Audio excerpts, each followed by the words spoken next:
Hello, thank you once again for joining me to talk all things vertical drama. I have here the cast and the boss man of possibly one of the most anticipated and exciting verticals of the year. If you're a vertical fan, you will know who all these people are, which is the cast and then the boss man, Dimitri, you're getting that title, of Love and Blood. Hi, everybody. I'm Mariah Moss, and I play Amara von Drák in Love and Blood. Hey, everyone. My name's Kyra Wisely, and I play Viktoria in Love and Blood. Hi, everyone. My name is Mark Pontarelli, and I play Dorian von Drák in Love and Blood. Hi, guys. My name is Noémi VanSlyke, and I play Sophia and Tina Gray in Love and Blood. Hi, everyone. My name is Eric Guilmette. I play Noah Archer, and I'm one of the producers of Love and Blood, as is Noémi. Hi, I'm Dimitri. I'm writer, director, producer, and these are the parts that I play. Okay, now I'm going to work on an assumption that if you're watching this, you have watched Love and Blood, okay? If you haven't, stop now, go and watch Love and Blood and come back because there's going to be spoilers, okay? So my first question is probably more for Dimitri. So everyone saw in the run-up to Love and Blood, it was very clear that you were going to do vampires, okay? The thing that no one saw coming was the big reveal about Noah, which is you brought angels in as well. I would love to know what stage that became part of the plan.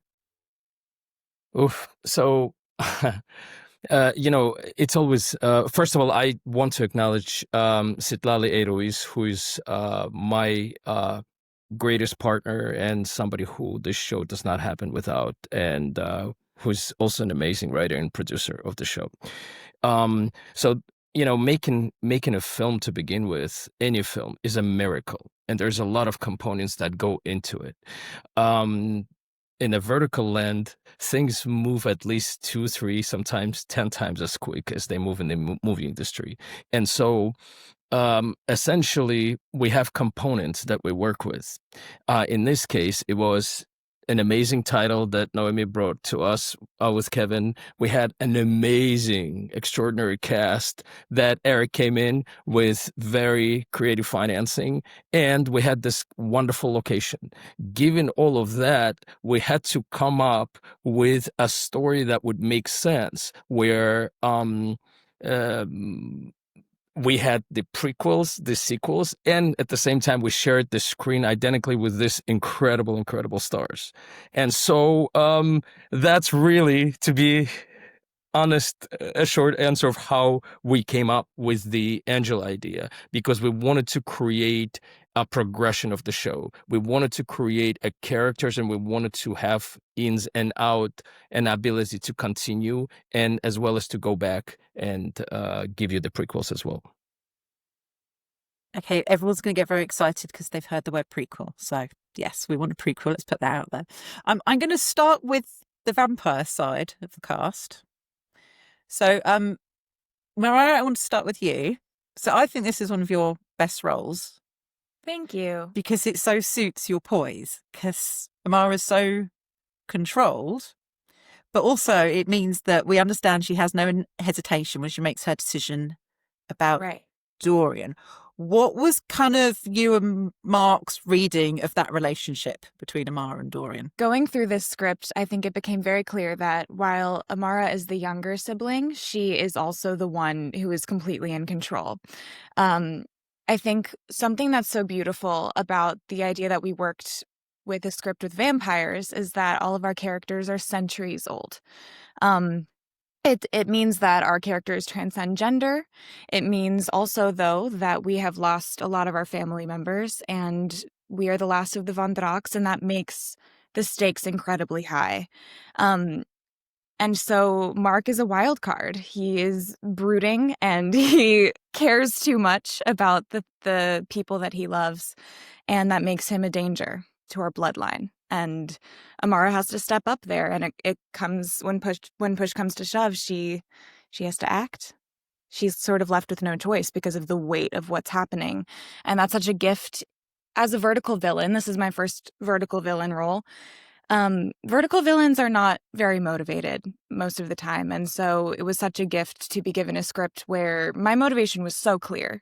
It was just, it's life or death in this script. You've just touched on something there. So as you said, the last of the Von Draks, that's not a decision to take lightly that you really have and should. You're the last of the Von Draks with that decision. Yeah, The Last of Us. I think it came down to my survival. It was him or me in the way that he was acting, and I chose me after all this time. And what for you was kind of a favourite role or a crucial moment sort of within the story that was like, this is who Amara was, maybe apart from obviously the decision about Dorian? I think her relationship with Viktoria was incredibly important because Amara does not allow herself to be weak. So in that pull that she has to Viktoria, she also goes against her better judgment in certain moments. And it creates a goal action obstacle for her, which makes the story strong. She's able to, change her allegiance and maybe see a future with somebody different, somebody else that she would go forward into this life with. So it's really interesting seeing her make that choice. Yeah. Okay. Right, Mark, I have to ask you now. Okay. Right, there's two things I want to ask you. First of all, have you seen Peaky Blinders?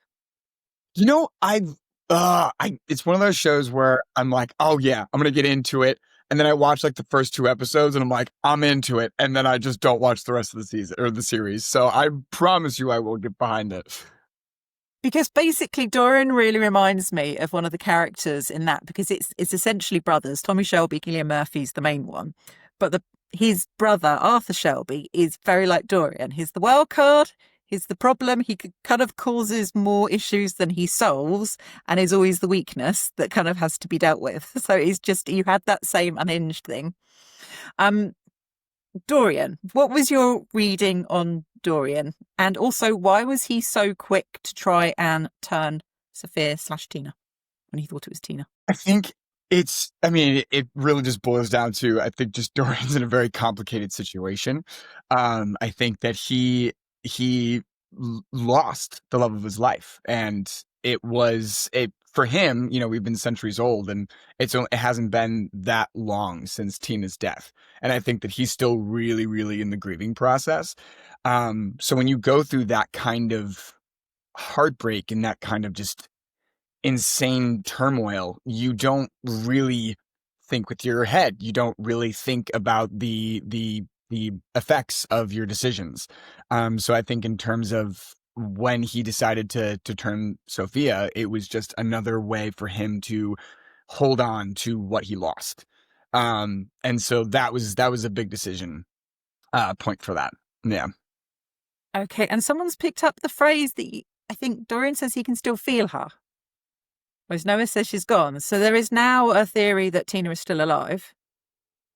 Well, I mean, there's a lot that's left to be unsaid, and I think that's something that I really appreciate the fans kind of digging in deep and finding all that really fun stuff that we also worked so hard to create that world for. So yeah, I mean, there's I think Sophia and Tina are very connected, as are Tina and Dorian. So there's definitely a special connection there for sure. And just another thing, I think I sort of saw as well comments that I think people really appreciated that it didn't go where everyone expected of, oh, it's going to be a Dorian, Noah, Sophia triangle, which I think it made it more interesting that no, it was Dorian's about Tina. Was that something that appealed to you as well? Could you see that could have been a way to go? And actually, it's much more interesting not to go that route. Yeah, I actually really appreciated that. Just because, you could perceive me as a villain. You could also perceive me as I perceive myself as the hero of my own story. But which I think made it a lot of fun for Eric and I to kind of bounce back and forth between Noah and Dorian, like who's the actual hero of their own story kind of thing.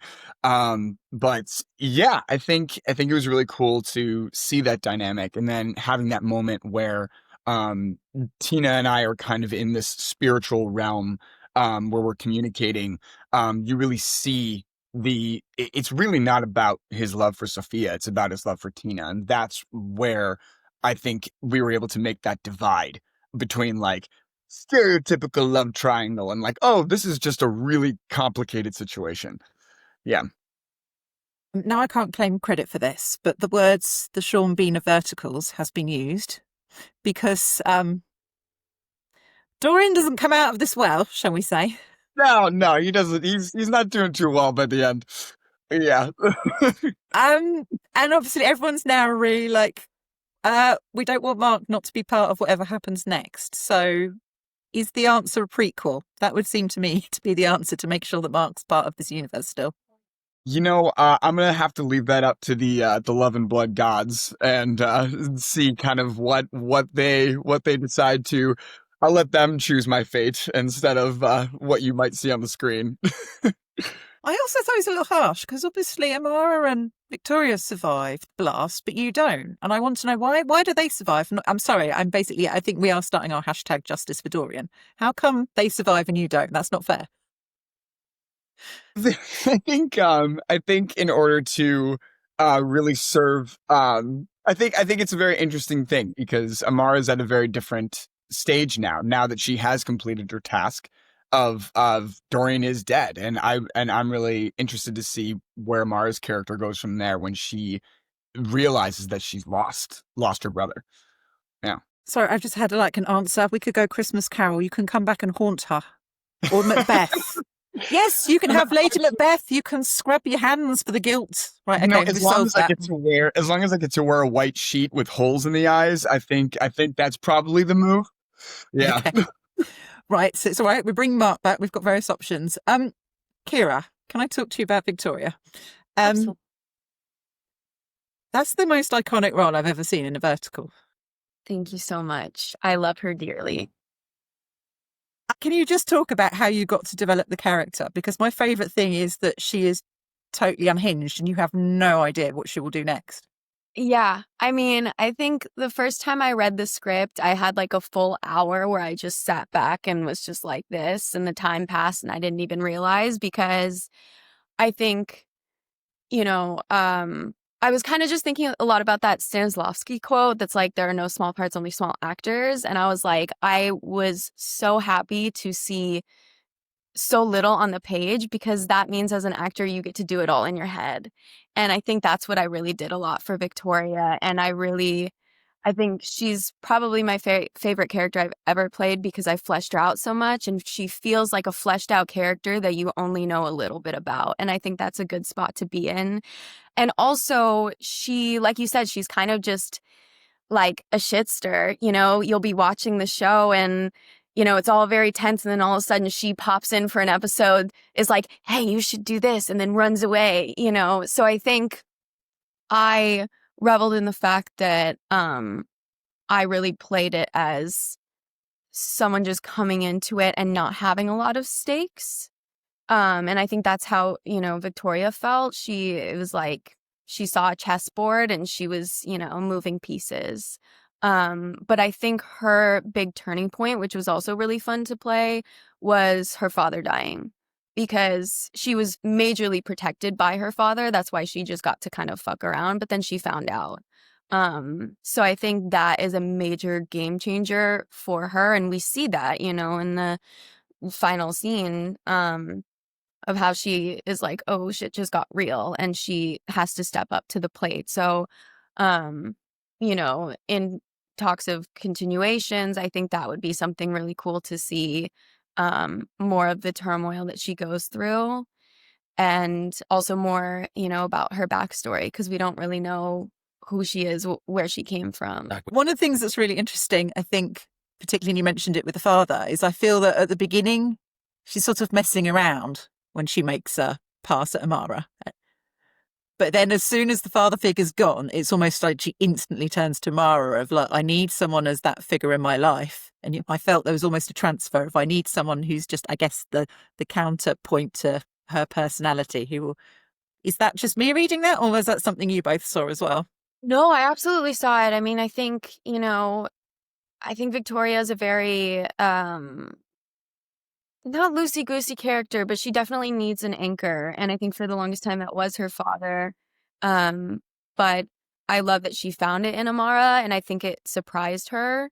I mean, I think just the vulnerability we see, I think, with the end scene is kind of everything. It kind of tells you everything you need to know about, at least Victoria's side of things, where she's a flirt. She basically, which I loved, makes at least one comment to every single person that is flirtatious in the series. But I think she really realizes that the only person at the end she has left is Amara. And I think that changes things for her dramatically. Noémi, I want to promise you we're coming to you, but you're last because you cover Vampire and Angel, you see. So that's why I'm leaving you to the end. Eric, Noah, I mean, it was like, of course Eric Guilmette's playing an angel. I had that moment once my jaw came off the ground once he had the big reveal. It seemed obvious casting. I actually want to ask about the CGI, because that's quite a risk to take in Vertical, isn't it? How did you all work to make that look, I felt, as good as it looked? Kind of, and sort of how much pressure was there on that point? Because it is, for me, it was the mic drop moment of the show. Yeah. Well, first off, I don't want to take credit for making me half angel. That that was not my doing. That was Dimitri's doing. And I was like, what the frick is a Nephilim? Or I think I didn't even pronounce it correctly at first. I was like, Nephilium? And he was like, no.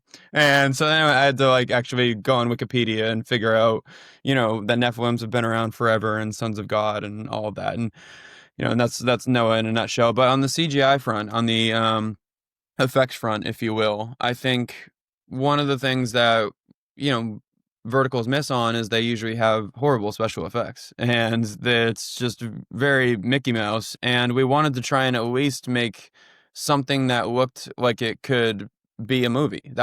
We talked about this actually on several interviews that I've done with you, Jen. Like, we're trying to elevate the space, and our editor Chris is phenomenal, and Dimitri and myself and Noémi, we worked really close with the editing team and trying to make sure that we were going to get everything we could out of Chris to elevate the level of effects, and he nailed it. He did a really good job. And yeah, the angel wings reveal, and I like the veins shot, which I thought was really cool. But yeah, we were just trying to make it more interesting. I would say, yeah, I thought the vein shot was possibly the best of all the CGI. And all the CGI, I would say, is probably the best I've seen in Vertical. But that vein shot was really, really well done. And I think, for me, partly the CGI was that you didn't overdo it, but you made sure that the bits that you did have were really, really, really top quality. So obviously, Noah, there's a lot we don't know there as well. What were your favourite moments for that character? What did you enjoy the most and think tell fans most about who the character is? My favorite moments as an actor were just little quirky things. I think the hardest, not the hardest, like the most interesting part of this experience was being a producer and being so connected to everyone else. I more so enjoyed watching everyone else than I did watching myself. And I think that was like one of the best experiences of this. Even just doing this interview right now, I'm watching everyone talk about their characters, and I'm like, I'm so fulfilled watching them talk about their characters. And so, like, Noah he's obviously a vital character, and ironically, like, me and Noémi are, and kind of the front, but we're not the front. Like, I think that we are there, and we are might be the core of this first part. But I think the bigger story is actually what's going on with Amara and Victoria and Dorian and Yuri. Like, those are the more interesting, and in my opinion, parts of the story to watch. But you can't get there without the core. And so what's really nice is within Noah and his intrigue and him being around thousands of years, and he's probably the last remaining Nephilim. I think it makes him a really interesting character, but also he's been here over and over and over again, constantly trying to fulfill this prophecy. And I think that that's one of the things where nothing really impresses him at this point. Like, he is shocked at certain points of the script, but he's also just so intrigued by every time he does fulfill the prophecy. And so, yeah, on that front, I think you can really see Noah go all over the place moving forward. I also think, can we get that knife to Mark so that Dorian can come back? I was He a bit doesn't like, deserve how come it. All I have to say is that in vampire lore, I feel like dying has never stopped anyone. That's all I'm going to Yes. say. I mean, I don't think a blast would take Dorian out. Sorry, I'm sticking with this theory. Yeah, just start the petition at this point. Yeah, it's not really dead. It's not really dead. It's all fine. Justice for Dorian. Right, so Noémi, by no means, because you get to sort of bestride both with angel and vampire. What was it like for you when you basically saw that you would then get that duality? Because presumably that was a really exciting moment when you're going through script. You're like, oh wow, I'm going to get to play both. Yeah, there was a lot of exciting dualities. I mean, obviously, the playing two different people and trying to differentiate them through the acting and make sure that they both feel like real characters was really important. And then there's her turning from a person into a vampire, which is something that we specifically wanted Love and Blood to include because that's not generally we get put into the world of werewolves or we get put into the world and everybody is just assumed to be already that thing. And so that's something we saw that was missing in the vertical space. And we were like, we want to see the transition of somebody that goes from human to one of these like magical creatures. But yeah, there's tons of dualities with Sophia and Tina because she's turning into a vampire. She has the angel blood and it's like fighting the vampire blood. So between all of that, there was a lot of different things that I hoped to portray. And I hoped that I did them justice. But yeah, I'll say the main challenge was differentiating the two characters, the sisters. Okay, this might be a slightly, I don't know, question, but I felt a bit for you because everyone else gets to run around and be outrageously wicked. And I'm like, but we need you as a viewer because you are the way into the world. Yes. I would like to start another petition that Sophia gets to really kick some ass. I mean, you got to kick some, but I feel we need that character unleashed, and there's a lot of potential there to do more. So I just want to say, where you're a bit like, I want my moment of basically. No, I appreciate that. I do think everyone, it was so fun. I'm with Eric on this. Everyone has such unique and fun characters. I mean, personally, Victoria is my favorite. I love everyone, but like it was so fun to see them come to life. And then yeah, my character is kind of like the audience in a way. Like she's the way in. And so she has to be the most normal and the most kind of awkward and relatable and just feel a little bit less like a full-blown character. So I was struggling to feel her.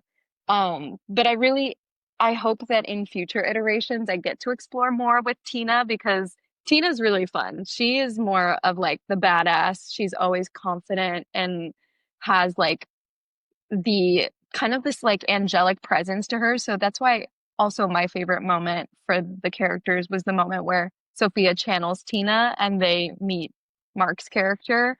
Because that was a really cool, like shifting moment in the story. So one thing I wanted to ask you all about, because I know that this is something Eric in particular talked about beforehand and that you really want to elevate it. And I think you definitely, because as well as obviously the story's amazing, and obviously the performance is amazing, it does look different, sound different, just everything about it, and the locations as well. Because I know that was another thing about it wasn't like, oh, it's that swimming pool that everyone's fallen into, which was really, really, yeah, you know the pool I mean. We've all seen, there's two in particular. Just talking about that, what was kind of one of the locations that really for you brought home the atmosphere of what you were trying to get across? Yeah, I'll jump in. So we filmed, and this is Tali, Citlali A. Ruiz. She found this place called El Palacio de las Vacas, and how did we get that location? I have no idea. It was like this rundown. This is where we filmed the majority of the film, and it's like this rundown place that used to store cows. That's what vacas means. And anyways, and it was like excavated, and it has like it flooded at one point, so the waters are all like draped with flood water, and everything about that location felt like you were in a different universe. And obviously, as actors, we need to be able to turn it on and be able to put ourselves in any universe that we can be in. But when it's practically all around you, and the set decoration and our production designer was so great, like it's really elevates the whole thing. And that location alone was just it was Love and Blood. It is Love and Blood. Well, if I could just very, very quickly get back to address something that you guys were talking with Mark about, and about whether Mark is brought back, whether he is in a prequel or not. It's actually a little trivial thing that happened. So, as you guys know, we were writing the script as you were coming in, and we were sending you episodes like a week before you were entering. And so we were, Sitlali and I, we were stuck on episode 16. And then we had absolutely no idea how to continue. And it's very good writing when you get to a point when you just don't know how to continue, because you paint yourself in the corner. And then as a joke, I said to her, why don't we just kill off Mark? Because it's an impossible thing, because he's one of the main people. And that really, and Slali just looked at me and she said, you know what, this may not be a bad idea. And that's really what took us to the show, to the end of the show.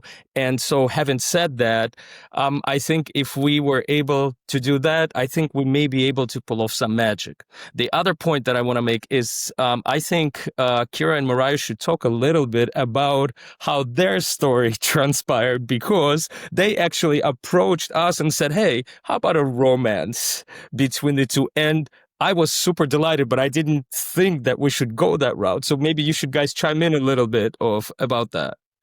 Actually, And especially what happened at the end. I want to talk about all the romances, actually, because I know Eric said this as well, that actually it's really rare that every single character here has a romantic storyline. Obviously, Dorian with Tina.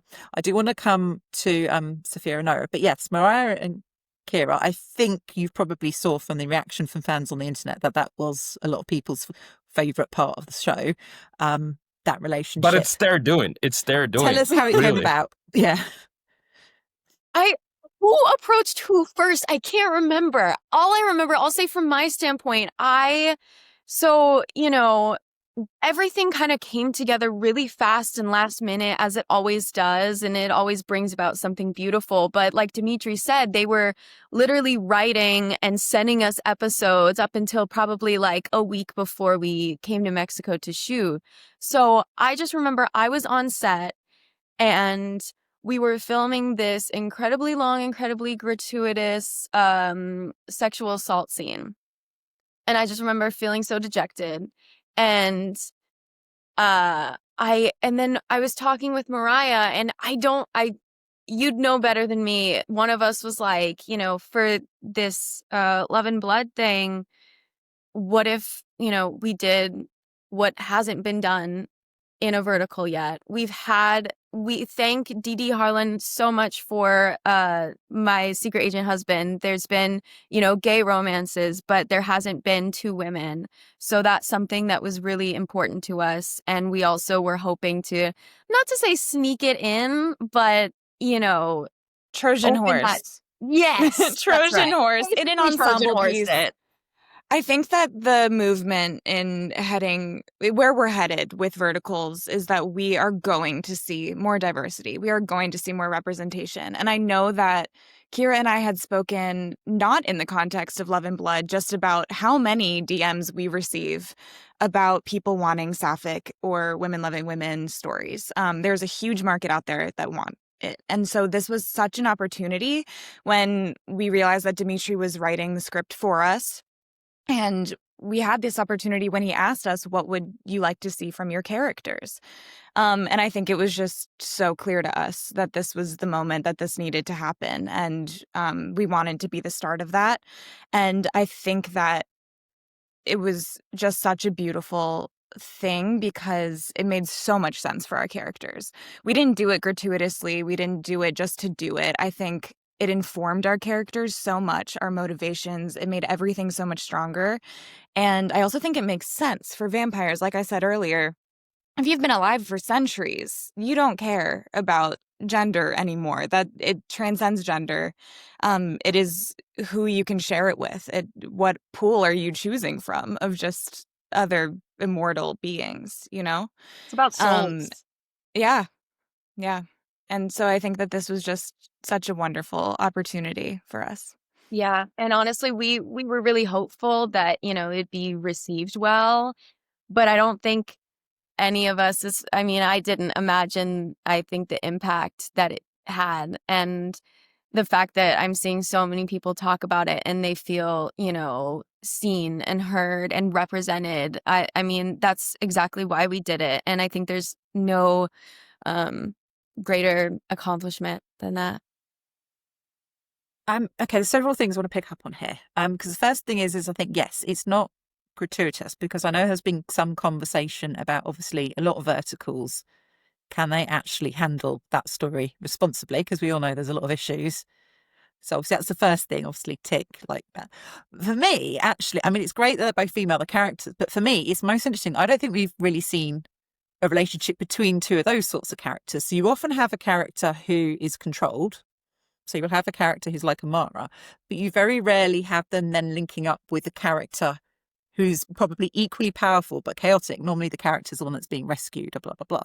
That to me is what's most interesting of how this goes forward, of like, how do those two handle things together? Because there's going to be very different approaches to every situation, because we all know Victoria's going to go one way and Amara's like, we need to do that. And I can just see it.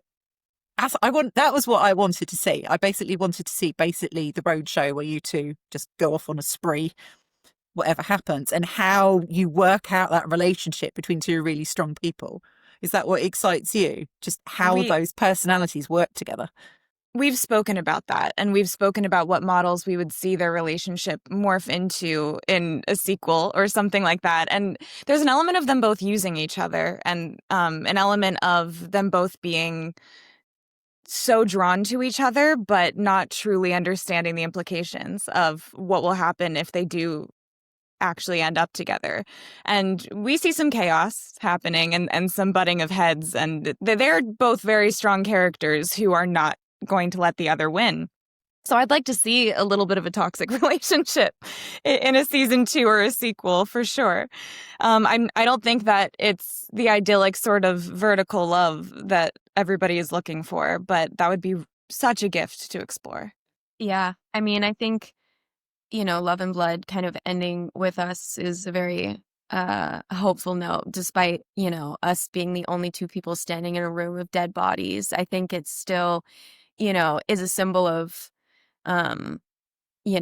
progression, I guess. And there's so much that can be done with those characters. And I think maybe that's also why the cliffhanger it's not as infuriating, I'm hoping, is what I've seen, because there are so many directions it can be taken, and the path ahead is not super clear.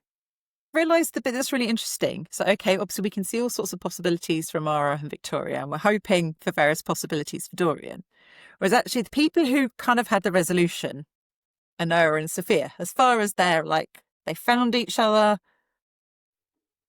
I guess that's the challenge. Like, how do you then develop that relationship? And also, can I just say as well, that spinning shot of Through the Ages was like impeccable. So just well done, because that was like yeah, what do you see how those characters develop? Because I guess they had the slightly more closed resolution.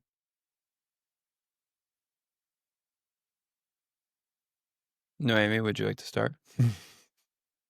I was going to see if you wanted to go. I don't want to say anything like step on Dimitri's toes, because we're in speculation land now, as far as what's going to happen. But I think the beauty of a prequel is that going back in time, we're seeing origin stories for these characters. We're seeing Noah before he ever meets, well, not before he meets Sophia, but before he meets this iteration of her. And so there's a lot of room to play, I think.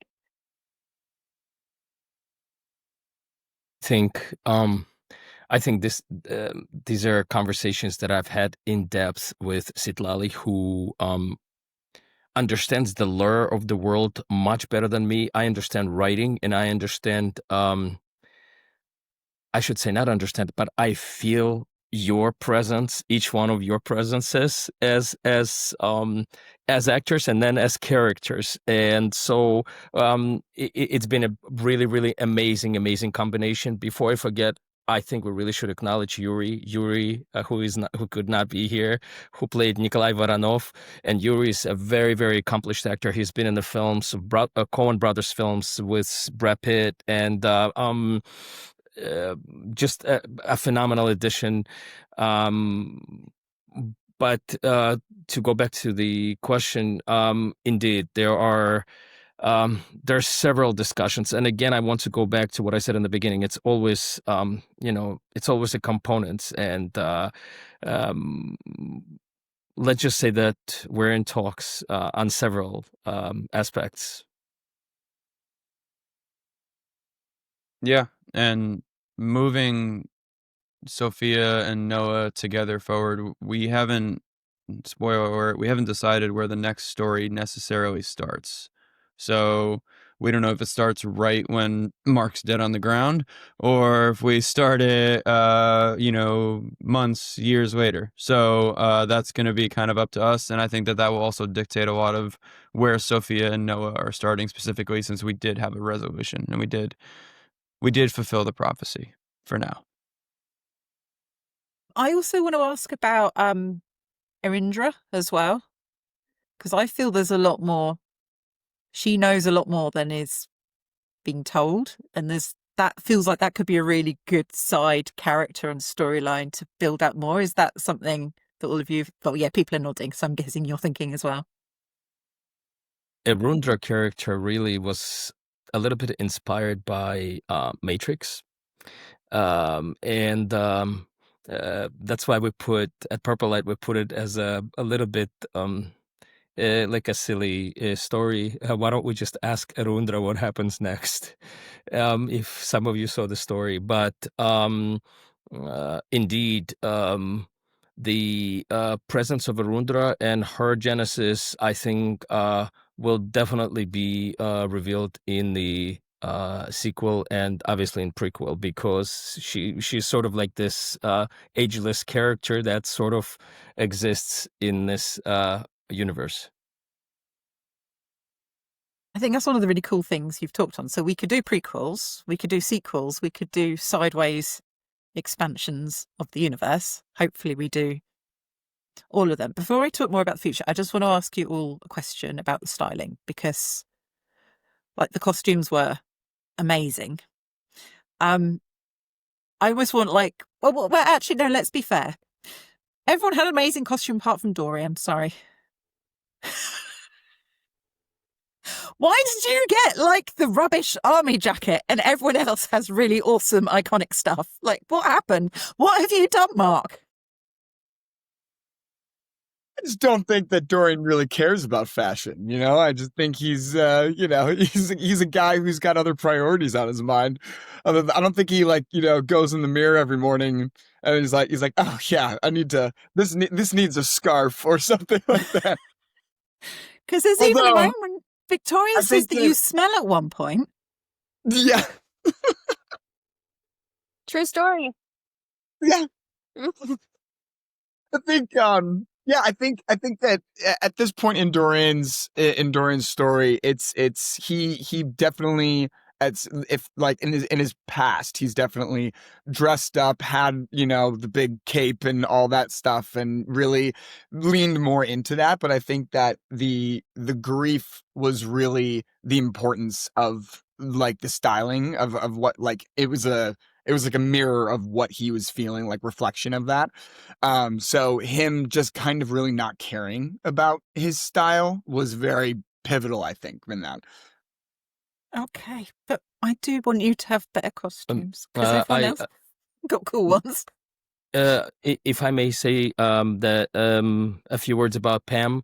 Pamela Zuniga was our costume director, and I cannot stress enough how important it is to have trust in your team and have trust in everyone. And there's a saying on the set: a movie is going to tell you how it wants to be told. And you just have to have this faith. And so I think having this time to prepare and try out different outfits and having an ample at least 2-3 days of prep time did a lot of work, and we were able to kind of feel comfy. And I always, if you guys remember, I always say, how does that make you feel? The costume, how does that make you feel? Because it's very important and it really reflects of what you see in the screen. And I think Pam did such an incredible job. And yeah, this is you've seen the result of it. Yeah, I will say, I mean, I think for me, I've done a million of these verticals, and usually it's the same: is there either is no costume fitting, or there is a costume fitting, but you just wish there wasn't because it's not like the clothes fit or look good anyway. No offense. And it's no tea, no shade to costume designers. They are handcuffed to, what the algorithms want, basically. But I will say, working with Purple Light has been a completely different experience. And I mean, I've sat in a costume fitting for like 8 hours, and it changes things so dramatically, and it's such a collaborative process. So I can't thank, Dimitri and Pam enough for that. And like Dimitri said, he trusts his team, and he also trusts us as actors to know what we would feel comfortable in, what we feel as the characters would work. So I think that's important too. And that's why I think everyone in Love and Blood, we had our color schemes, lots of reds and blacks, but everyone felt like them, and they felt different yet the same. So I think that costumes there's not enough emphasis put on them as they should be. And I think it changes a lot. The idea that we also- were how we felt was so important, because how do you build a character when you don't know how that they would dress? And our fitting took so long, and you know that a film is going to be good if your fitting takes so long, because you put something on, you take it off again, you put it on again. They're like, wait, put that on again with that. And then they're like, no, it's not it. And there were so many vetoed outfits until we found the exact ones. And then getting to put it on, then once you got into hair and makeup, you just are a different person. That's so important in fantasy. That I walked into costume and holding as one person and got to walk out as a completely different person. And that is something that we don't get a lot in verticals, because they don't ask us whether or not all of our character prep that we've done lends itself to what we are now wearing. And sometimes it's just like, I would never put myself in this. And I never had that thought once during Love and Blood, which is just incredible that we were a collaborative part of that process. There was Jen, you asked like what one of my favorite moments of filming was. So I believe Mark was still on a plane coming from London, if I'm not mistaken. And we were at the fitting, and it was myself, Dimitri, Pam, and the three girls. And I remember like there was at one point that each of them like came out in their looks, and I was just like, I'm not gonna like beat around it. I was like, oh my God, they're all so hot. I was like, this is crazy. And they all look so good in their costumes. And it was like, it just felt like that moment. I was like, oh, this is gonna be insanely good. And so that was just, it was like, I mean, I've done fittings at Pam's before for different films with Dimitri, and I just remember that moment. I was like, everyone looks so good. This is going to be amazing. And it's really interesting what you said about it informing the characters, because I think it's the only vertical I can think of where costumes kind of evolve and tell you who the character is. So obviously, I like the fact that you get a leather jacket, because of course that character probably would have a leather jacket, and then in the softer moments you get a really nice cashmere jumper thing going on. And Noémi, obviously, particularly for you, obviously, as Sophia steps into the world, there's kind of a uniform that she puts on. Kind of what input did you have into how that uniform would work for her and what it would look like? From what I remember, we tried on a lot, and Sophia has a lot of different moments. But at the beginning, when we see her in this like iconic red dress, it's an act. Like, she's pretending to be somebody that she's not. That's not at all who she is or what she would normally wear, but she's trying to fit in. And so I think there was a level of acting uncomfortable, like in her own skin and in that outfit, that I found really fun to play with. And then later on, she gets kind of put into this like combat action hero outfit, which I loved. But that's, again, she's like playing this part of her sister almost. Like, she's playing Tina but she doesn't really know how to fill those shoes. And in that amazing action sequence that we did with all three girls, that was so exhausting, but so much fun and turned out amazing. She's kind of filling her sister's shoes and becoming the person that she wants to be. So again, there's so much that goes into the costuming, and that fitting was so much fun because we really found the characters on that day. We started really like inhabiting them. And you've led on perfectly to the next question, because that wasn't that. How long did it take you to choreograph those scenes? And also, again, it feels unusual because it's the female characters who get the biggest action moments, not the male ones. Yes. Yeah. Well, we had a stunt choreographer, but we did not have a ton of time. So we were prepping before set, getting there super early for a couple of the days and learning the choreography like the day of. And it was really challenging. I mean, I will say Kyra and Mariah absolutely killed it. I struggled a little bit more. But the fact that we pulled it off and how, like, I was so impressed by what we were able to do in that time. It was such an accomplishment. I'm so proud of it. This is something that happens a lot in verticals, is they will write a script with an intense fight scene, and for some reason it gets looked over or just shoved aside in production prep, and then you are left with 10 minutes before the scene on the day, and they end up just taking out everything that was written and it becomes a punch. And then we're like, you call it a day, you wash your hands and you walk out. And when you originally get the script, you're like, oh my God, yay, fight scene. And then it doesn't happen the way that it's written.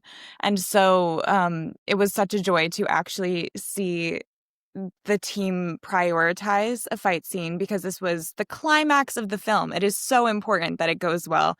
And the stunt team choreographed it ahead of time and then sent us videos. So for 3 days ahead of time, we were watching the choreography of these three men doing what we would be doing. And I remember we didn't know who was who, so we were like, who's getting thrown over somebody's shoulder? Like, wait, who's doing a cartwheel kick? What is happening here? And I know all of us walked in intimidated, but excited and ready to take it on. And I think we worked for 3 to 4 hours. It was like a half day. The day that we were shooting it, we came in, and I remember the team, I was like, guys, I can't do a one-handed cartwheel. And they were like, you can and you will. And they basically, I was like, I can do 2 hands. And he was like, no, don't put your other hand down. And it was just them telling us that we could do it. And we did. Noémi flipped Kyra over her shoulder. Yeah, Noémi That is- yeeted me over her shoulder. What do you mean? She's so strong. You did an amazing job. But Jen, they're not telling you something. They're not, and this is what you get when you trust your team. All of these guys, the girls showed up at 7 a.m. on their own to rehearse for this because they wanted to make this right. Do you remember when you guys showed up at 7 a.m? And honestly, you just don't know how things are gonna go. You throw everything in the pot, you try to do your best, but like once you're skiing, like you don't know, the bushes are coming at you. So like Mariah said, one-handed wheel cart or whatever it is called, the cartwheel, and wheel cart. Sorry, my English. And I thought we did an outstanding job, and of course can't leave John out. Without John, our John Wang, our cinematographer, this does not happen. Hey, that's really cool, because I wanted to ask if that was you, Mariah, doing that. So, Yes. Well, Very this was cool. another thing that Dimitri asked us in the script writing process. He said, what would you like to see from your characters? And all 3 of us girls begged for a scene where we actually got to do the fighting and the punching. And we asked that a man be tied up this time. So, sorry, Eric. He got tied up and electrocuted in the back while we finally got our cool fight scene. I think it was cathartic. I got to watch the girls fight with a dog collar on pretty much and be zapped the whole time. you got a lot of drool. There was a lot of drool going on. I did drool. Actually, I'm glad that cut made it in, because I remember I like drooled and there was a big puddle under me. I was like, oh my God, I'm a dog. There was also this moment where Mark talked about what he would be doing in that moment, and I think that this goes into this brother-sister dynamic, as he kind of was like, she's got it, you do it. Which is, I think, that's what I loved, indicative. is that, verticals were so used to, as soon as there's any shots fired, immediately the CEO man is going to come in and take care of business. But not one man interfered in that fight until Mark was asked to come in, you know? So I think that was important too. Also very much appreciated there weren't any hair pulls. Thank you for that. Just little details, but that's just what elevates it. Just not get rid of that nonsense. These are all kick-ass women, so we don't need No that. slaps either, only punches, closed fist. Yeah, Exactly. Noémi just punched me, I think, like 9 times. Yeah. Yeah, Well, you exactly. continuously punching her in the gut Yeah. as I held her back. Mm. Yeah. I think you've just nailed it. Every single character, like, it's so exciting that everyone's got all that depth and backstory, and it's not just why are they mean, because they're mean, which often, as we know, is a lot of vertical villains arc story. Why are they mean? They're mean. So congratulations on that. So I want to ask you then, obviously this was all, you did this, was this December 24? Yes, we wrapped on, I think, the 14th or 15th of December, 2024. How hard has it been sitting on this for 9 months? Knowing what it is, but not being able to get it into the world. Eric, I'm not take gonna it lie. away. Take it am my PTSD is coming out. I am shocked that nothing really leaked. I really thought that, because we've had to send files around to many different people, and the fact that the trailer didn't leak was incredible. The fact that we were able to keep Amara and Viktoria like a secret to a degree, like was insane. And yeah, the last 9.5 months have been bonding and waiting and trying and banging our heads against the wall, but eventually, and me and Dimitri we talk too much, and we talked about this, like we're gonna figure this out, and where it's gonna go is gonna be exactly where it's supposed to go, and I am glad with how it actually came out, and it's kind of fitting that it came out in the early fall, around the time where vampires are really cool. And so hopefully people dress up as Halloween for, with our characters in mind. And, someone wants to That's what I was be thinking. Dorian and someone wants to be Sophia, and that was like a kind of an unintentional, there's no way we can wait till October for this to come out. And it came out, at the beginning of September. So it's been a good 9 months. Yes, I'm just saying, I'm like, fans, this is on you. Like, we're waiting for the photos now of everyone dressed up as the characters. And Eric, I think Noémi, Eric, I think we should also address that. Like, sometimes it's a lot of things are beyond our control because we are dealing with the corporate world, and we're dealing with distribution, and how many times we wished that we could just put this out and have, but there's obligations to the investors, and there's also the business side of things, which sometimes is not the most pleasant experience. Yeah, and Jen, you actually mentioned this like after Love and Blood came out, talking about independent verticals, and like it is a thing on this much of a scale in the space right now. And since it's not being done, there are no set of rules. There are no like quick, easy ways to be like, oh, we can go to this distributor. They buy a lot, right? And so it really is one of those things that by doing this, and I actually talked about this at the release party, by doing this right now, we are hoping to inspire other creators to go out and make shows, produce really good shows, produce stories that they're proud of, and also just make an independent film market that is actually accessible, that people can make a living doing and not having to just be stuck in the same 4 tropes that exist right now in the vertical world. So I just want to end with 2 questions. The first one is, obviously it was all from the fans' point of view, it all happened very fast. If we're waiting, and then suddenly we're like, it's out at the end of the week, which was like, oh!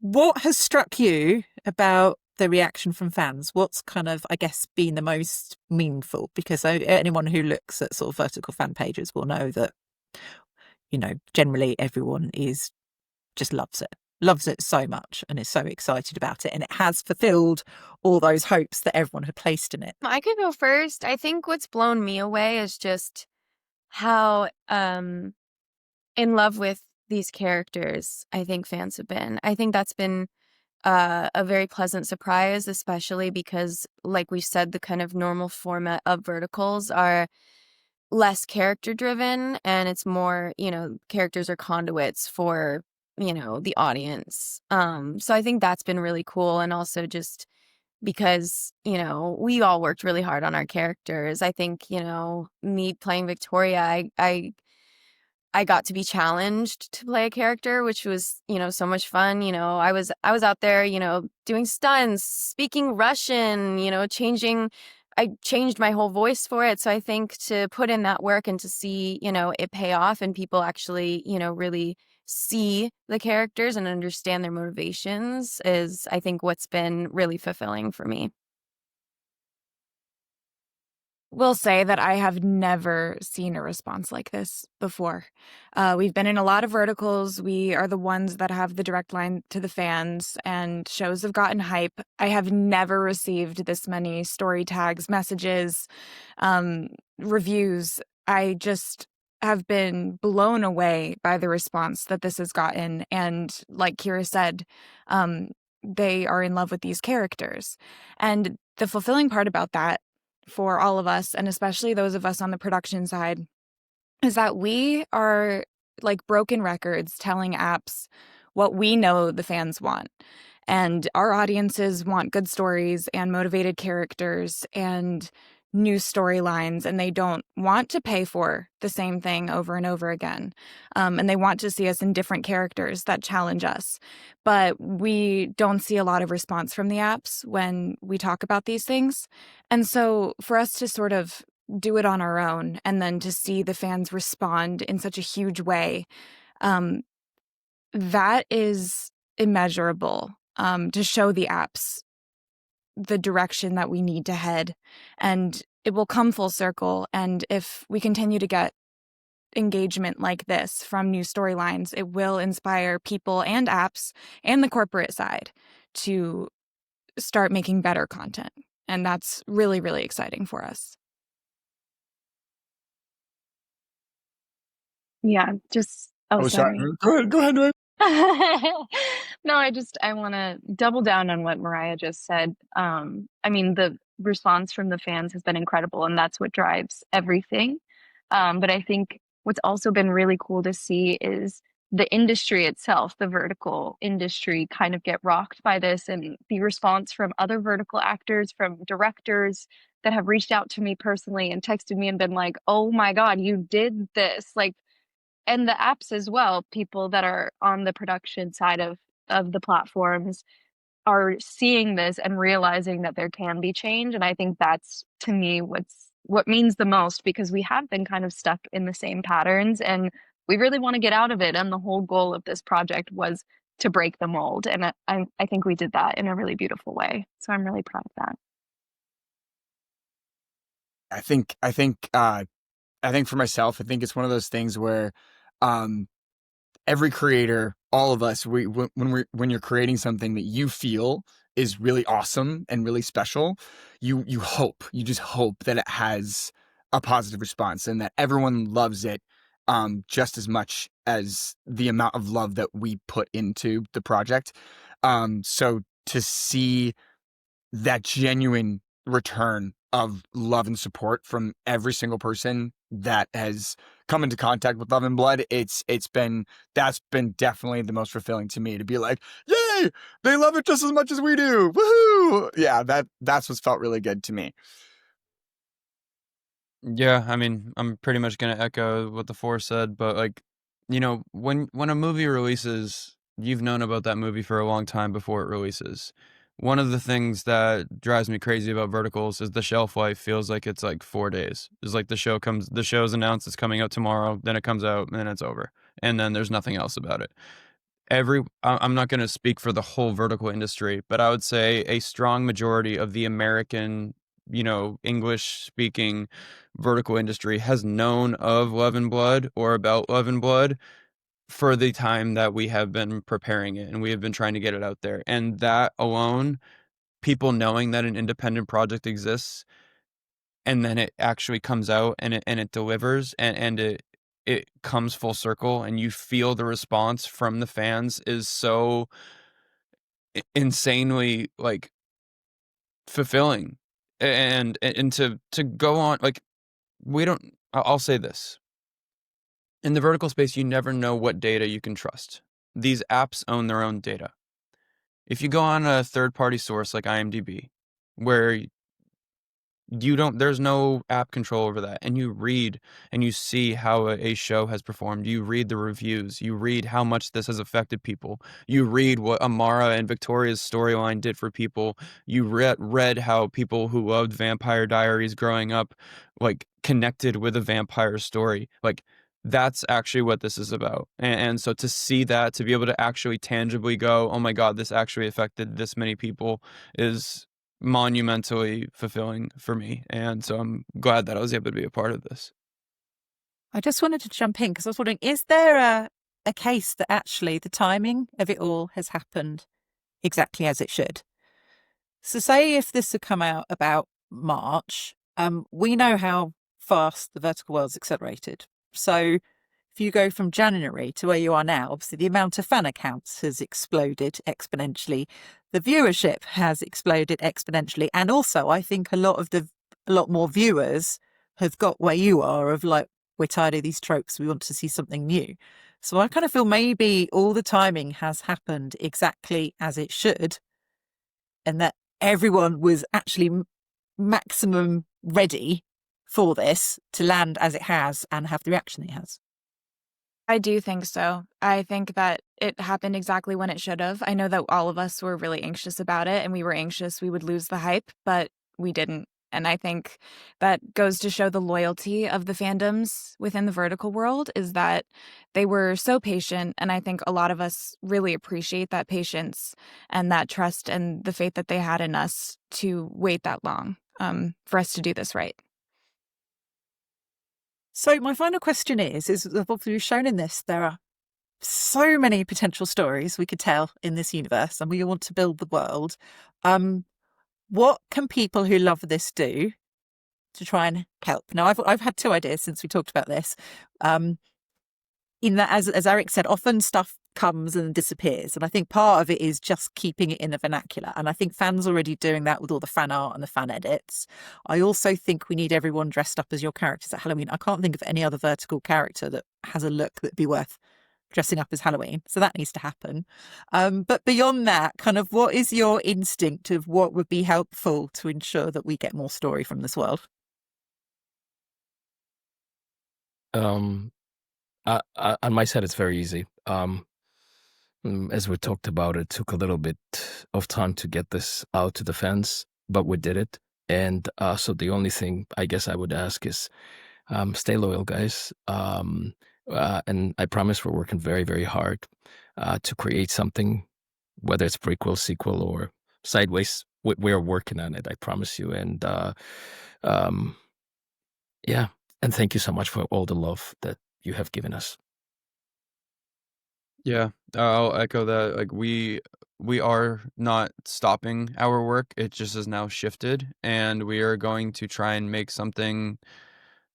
I don't want to overpromise, but we're trying to make something that is bigger than what the vertical viewers could actually imagine right now. And this is something that's an even bigger piece of the pie to bite off. But I think if everyone's able to keep the buzz going, keep the reviews, keep telling people, keep saying this is where the vertical world needs to go. Like every time you hear that and you see like this is the thing that's changing the space, like that's what we need everyone to see. We need the apps to know like, okay, what is the show doing that is making fans go nuts? And the last thing I wanted to say is a very, very big thank you to our executive producers, Rick Davis and Bettina Bush.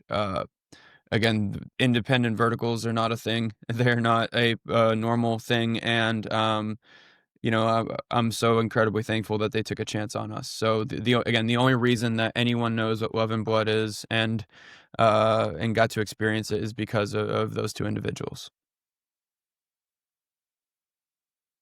Okay, I'm just going to finish and I just want to say thank you to all of you, because this has been an absolutely huge piece of work and you've all poured your heart and soul into it, and just thank you for creating something so wonderful and joyous for all of us. It is really, really appreciated. Thank you, Jen. Thank you. Yeah, Thank you so much, Thank you, Jen. Jen. Thank you. Thank Thank you very you. much.